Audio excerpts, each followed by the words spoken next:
بسم الله الرحمن الرحيم. السلام عليكم ورحمة الله وبركاته. متابعي قناة صيدلية عبده على اليوتيوب في كل مكان، معاكم دكتور عبد رب النبي أحمد. أهلا بيكم.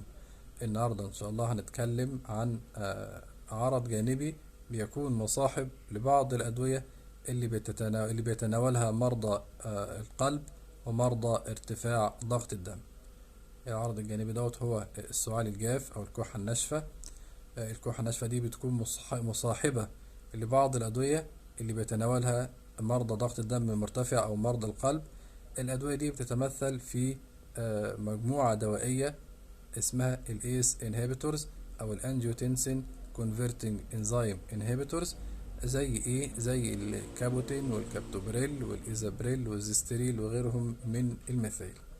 المجموعة الدوائية ديت من أشهر الأعراض الجانبية ليها اللي قد تحدث عند بعض الناس اللي هو السعال الجاف.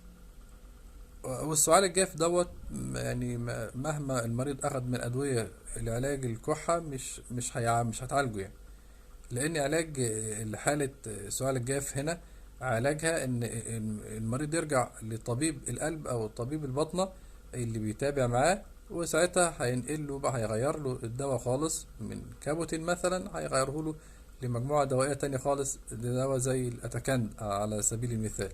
يعني بينقله من مجموعة الايس انهبيتورز إلى مجموعة الاي ار بيز اللي هي الانجيوتنسين ريسبتور بلوكرز.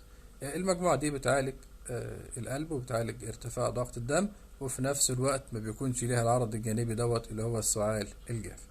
بقول كده ليه؟ بقول كده لأن بعض المرضى بيعانوا من السعال الجاف ومبيبقوش عارفين ايه سببه، أو بياخدوا علاجات كتيرة جدا وما بيستريحوش.